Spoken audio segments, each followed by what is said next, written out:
Akademiks can't ride no wave. What we see is Misa Hilton. If you don't know who that is Justin Combs' mama. By the way, she also has an interesting history because a couple months ago, she was actually saying, yo, karma's going to come back to bite people. And it seemed like she was talking about Diddy himself, except it hits close to home when you had a kid with Diddy, which is Justin Combs. And when they raid Diddy's house, they put your kid in cuffs too. They're not only just looking for Diddy, they're also saying some of the allegations about Diddy. And I think that's why she might have backed up off that first point. They're saying some of the allegations about Diddy. They're saying that your son, Justin Combs, might have been in cahoots with all that shit. Anyway, she put up a post which detailed the raid, which ironically, here's the thing. This looks like security footage. And if I'm to believe, and again, chat, we have to use a lot of critical thinking. Critical thinking is going to help us figure out a lot. The feds came in, they took all electronic devices, especially DVRs, things that would have video footage. Don't you think that they would have taken this? The feds ain't releasing this.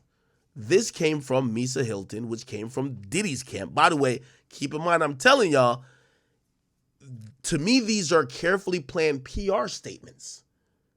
Get what I'm saying?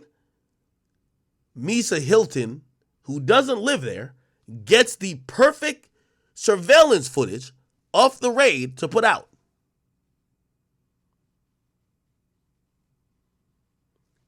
And the way she's talking is like damn near a lawyer, the overzealous and PR. That's what I'm trying to say. It's PR. Remember.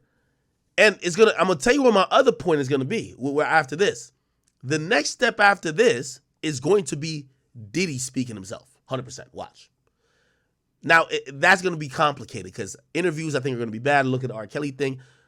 Might be another statement, but it can't be a statement from you and your lawyer because we kind of read those like it's just from your lawyer. It might be even just him saying something, just a statement. I don't know if he's looking to the camera, but that's where we're getting to. I'm just showing you the steps of PR that's working towards it. So now, also, let's use critical thinking. If the feds came into the crib to grab this footage, how is this footage in the hands of Misa Hilton, right? It means that this footage is still accessible to the Combs, which means that this footage was probably on a cloud somewhere. Now, if you guys know how security footage works, usually it could be kept on 1 or 2 or 3 places. Sometimes it's only held on a physical hard drive. Sometimes it's only held on the cloud. Like, for example, if you have a Ring camera, all your footage is held on the cloud.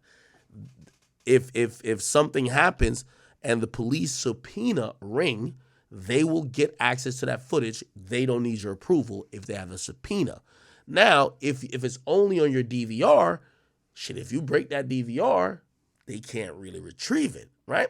But for some people who like backups, they sometimes, because a lot of times DVRs have finite storage. So it'll be like, hey, this only cover the last 2 weeks, but you never know. You might want a lot more. So you might want to have cloud storage to have a lot more. So it appears that this kind of came from, and I hear people says, so Antoine said it was leaked. Leaked from where? The feds aren't leaking shit. Let's be very clear.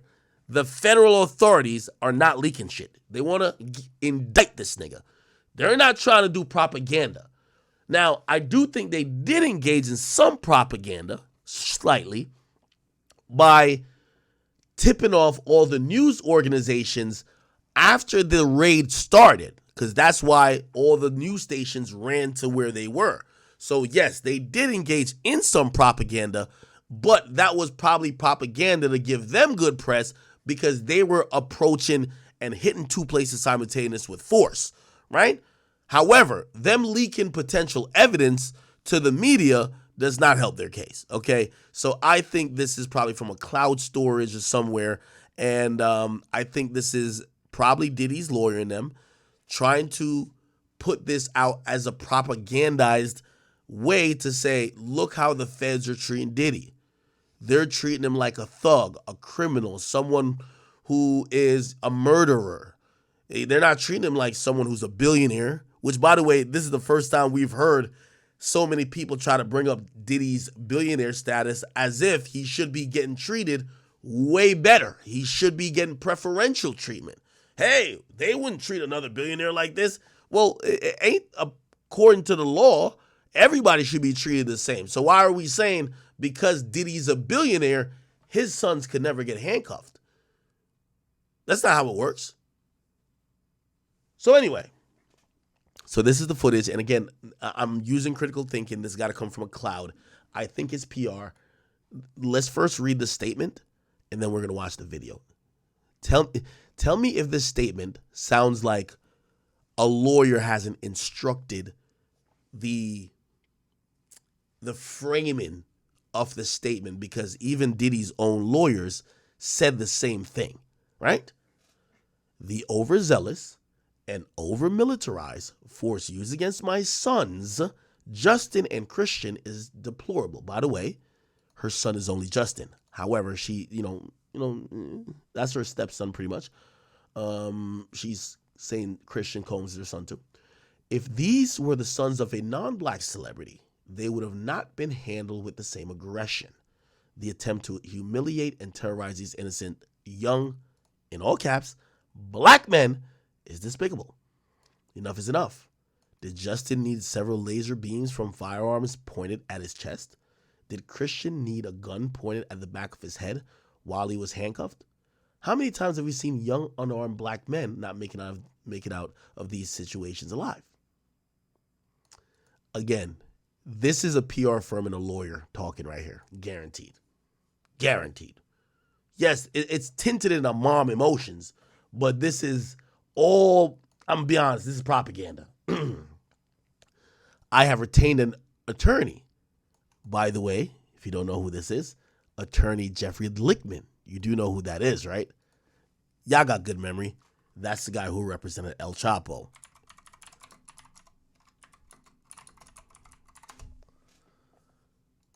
Jeffrey Lichtman to represent Joaquin Guzman, a.k.a. El Chapo. We're not getting some little peon to come do the job. We got the big dogs. Trust me.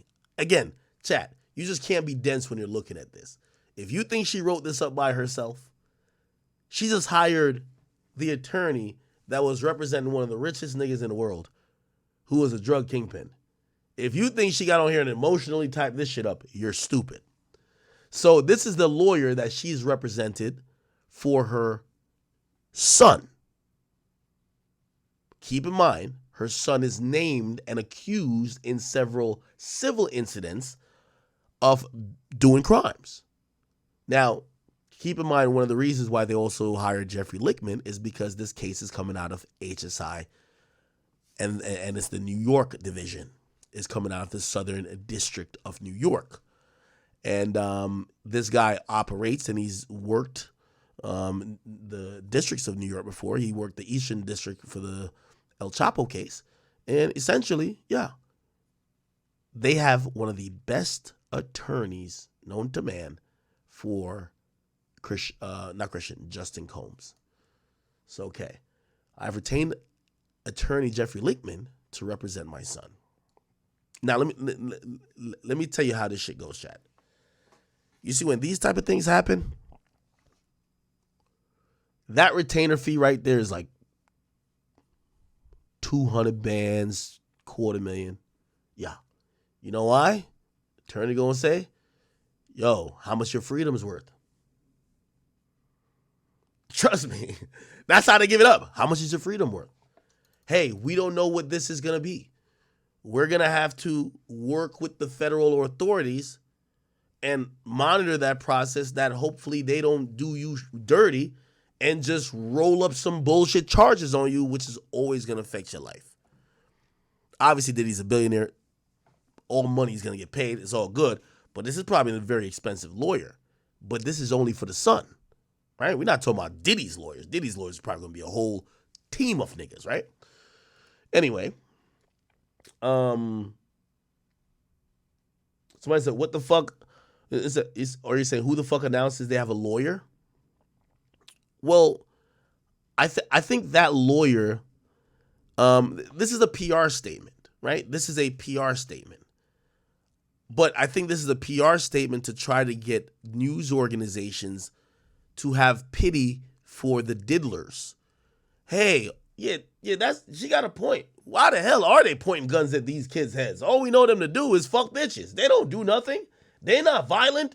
Matter of fact, look how they killed these other black people who were in the hood, who blah, blah, blah, blah, and a cop killed them. We should be outraged. The police ain't operating right.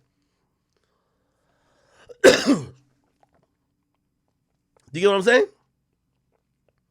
So they're invoking certain things, and this is why I'm getting to the last point I was trying to make. Diddy has to talk. Why does Diddy have to put out a statement or something? Because these things aren't working. Nobody's buying this. Respectfully. We're not buying this. Oh, okay. We're not buying it. They're trying to hit heartstrings that we would feel as black people in culture. Yeah. Why the fuck would they be pointing guns at these kids' heads? Right? Now, granted, and I'm playing devil's advocate here, I'm pretty sure the feds have a bunch of reasons. Hey, we heard y'all had mad guns at the property. We hear y'all rapping. Y'all always rapping. Like, I know y'all gonna say this is a, I seen somebody else try to make this say, oh, this is an attack versus rap. No, it ain't. But they're going to say these things to make an outrage that hopefully it could pressure the feds in handling this situation with a certain kind of, hey, let's not even fuck with it if we ain't all the way 100 with it, right? That's what this PR statement is. Anyway, and also, here's the thing too. I'm pretty sure, but I think Diddy's lawyer is going to do that. They're probably going to fight the veracity or the validity of the search warrant. Just to let you know, to get a search warrant in the United States, you need to establish probable cause that there is evidence of a crime that is committed in the place that you're trying to search. That will then get to a magistrate judge. That judge has to choose to basically suspend or go above someone's Fourth Amendment rights, which is, the rights to you have a right to not illegal searches and seizures, right? And yeah, I'm pretty sure, if anything was found, like, I don't know, who knows, maybe one of these kids have a gun on them or something like that, or even though I think they would have been arrested right away. Let's say one of them carrying a dirty gun, right? And they can't find nothing else, but they did find this dirty gun. That's the time they would probably challenge a search warrant. How did y'all even get a warrant to come up in here? Pretty sure that the feds are going to be like, well, we talked to this witness. We flipped this person who was an employee. They told us there was tapes of the freak-offs here. And if that's the case, that's a valid reason, right? We heard there was tapes from someone who signed a sworn affidavit, who was in the house, who's a witness, or who's a victim, saying there's tapes of the freak-off in this house. Yeah, that's why we went in. Now, this whole search warrant could even be fucking, thrown out later, and anything found could be what they call fruit of the poisonous tree. If, say, for example, their probable cause, or, what was added to their probable cause was what Lil Rod said in his lawsuit, and then they realized Lil Rod was just lying about everything, right? And they never got, like, some type of sworn affidavit from him. They just, like, went off on, oh, we just seen this in a lawsuit online. Like, yeah, that's just going to get thrown out. You get what I'm saying? So the mere fact, and I've seen a lot of people was talking about, even Charlemagne to a certain extent. I seen him talk about on Brilliant Idiots.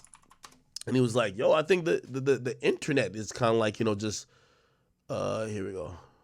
The internet was, is it this? Basically saying like the internet was, maybe the internet is influencing like a search warrant. Hell no. Like, my nigga, you actually got to have some proof. Like, you can't, it's not like, oh shit, we seen like some allegations online. Someone has to swear to it, or you got to have a witness or a victim who literally could corroborate, yo, if you go in there, you're going to find this evidence that supports this crime that we've been telling you about. Right? Anyway, okay, cool. The last line by Misa was like, "We'll fight for justice, utilizing every imaginable resource. I am not with the propaganda." Now here's the footage. There's no audio really, but here it is. Now here's the big tank that comes around the corner. Another one. Now, what I was told was that there was a gate that was kind of like kicked off or whatever, or that's what Peter Thomas said. I don't know if the trucks drove through it or whatever, but maybe it's this next part. So these two militarized HSI trucks get on scene, and then, you know, there's a third one coming here, and then they're all storming, like looking over here, kind of. Look like maybe this is a gate right here. And then somehow they come here. There's a Range Rover. Look like this Range Rover, was it open or they somehow got it open? You know, again, they're moving tactically. Again, another reason is, I'm telling you, a lot of these rappers have private militias, man. Like, you go to most rappers' houses, they have all 24-hour security, people sitting around either in a car somewhere with a gun, because people, they're in beef. People have issues with them. They have issues with people, right? And when that's the situation, the feds are not going to come out like it's a courtesy call. Okay, so they're moving tactical, whatever. Here we go. Oh, actually the door of the car was open. See a guy with a gun here. But everybody got guns. They get rid of that camera. And obviously they're hoping that if there's someone in the control center, they're not trying to have someone like, oh shit, they're coming this way, let's dip out that angle. You know, they want it to be as surprise as possible. Now, this is kind of like funny because they're all here in a hallway, and they're actually treating this like there might be like dudes held up in a room with AK-47s or whatever and might be shooting at them. So they're sending drones. Like, this is a fucking drone right here. Look, there's a drone that's going to be whatever. And I think that they're clearing rooms and they're probably like shouting all type of shit. And you're going to see Christian Combs get brought out. There we go. So they finally go in this room. They're going to take somebody out. Oh, no, actually they take him from here. So this is Christian Combs right here. They're searching him for weapons. They're trying to make sure, whatever, they're about to put him in custody with his cuffs. Yeah, they cuff him now. And, I think that's what the mom is saying. You have a gun to his head. I mean, just generally, I think they're going to be having a gun pointed at you. Like, they're not going to just, like, point it away from you. Like, nigga, you're one of the people who could be the bad guys. Then you're going to see Justin Combs, which is her actual son, come down this hallway here. And you could tell, Christian Combs looking around like, what the fuck? The hell? Look at this drone. The drone is, like, just here chilling. Like, who's flying this fucking drone? Okay, so this is Justin Combs. They're telling him, walk with your hands up. Don't fucking move. Of course, they're going to have their guns pointed at you. They're not going to, like, put their guns down and be like, hey, just come over here. No. Motherfucker, put your hands up. If you move, we're fucking Swiss cheesing you, little nigga. That's how they're, like, bro, it's the cops, bro. By the way, he completely complies, right? And I guess she's saying that this is a beam. This is like, somebody with a fucking laser that is, aiming at his chest. Okay, he turns around. I guess the beam is right here. I guess this guy has the beam right here. You see it? This one. Yeah, it's definitely a beam. I ain't gonna lie. He puts his hand over his head. They're about to search him. And then they bring him in another room. Then there's another guy here. I don't know who this is. Yeah, it definitely looks pretty militarized, right? Kind of does. Not even gonna lie to you. Kind of absolutely does. It's kind of interesting that,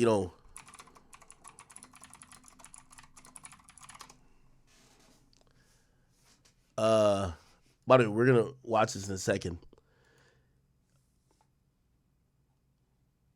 Months ago, when her son got charged with a DUI, she had made a cryptic message. She says, everyone has to sit around for years and act like there isn't anything wrong with you. This is where the buck stops for me.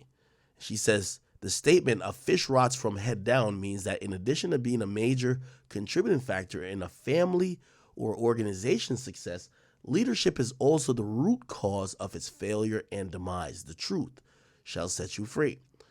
I'm not protecting no one anymore, just my son. And I think this is her grave mistake. I think if you can't read between the lines, I'll tell you what I got from what she was saying. She was basically saying Diddy's been fucked up. She's not protecting him. And she's saying that Diddy's going to reap what he sowed, right? Which means, hey, all this shit you've been doing is going to come back to you. And I just want to make sure that my kid is protected. That's it. Here's the problem. The feds ain't coming in like Diddy's the only person that was the quote-unquote bad guy. They're working on a racketeering case.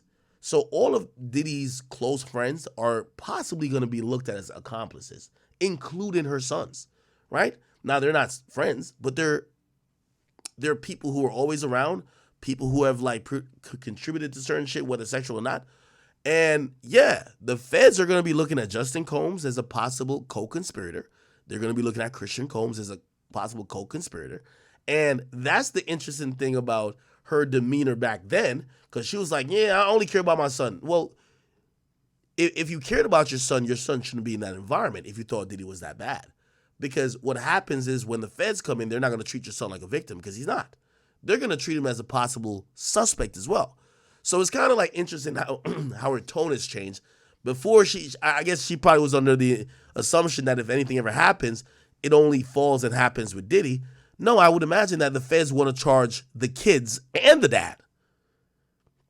Especially if they could say, hey, these parties started involving the kids and the kids started setting shit up.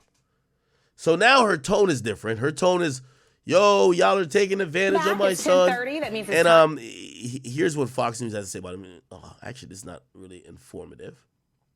Let me see. There's a more informative thing. Misa Hilton.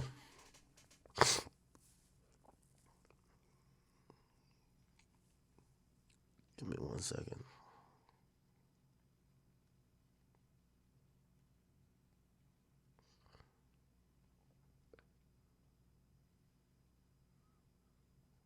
Okay.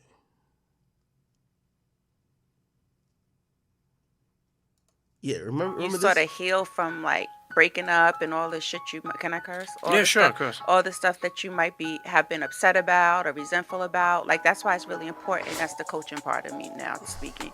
Like to heal those. I mean, I started styling. I was in high school, 17, 18 years, when I was working with Jodeci and Mary J. Blige at Uptown Records under Andre Harrell and Sean P. Diddy Combs. Y'all, things just went up a notch in Diddy's camp because it seems like everyone is turning against him, including his ex. Okay.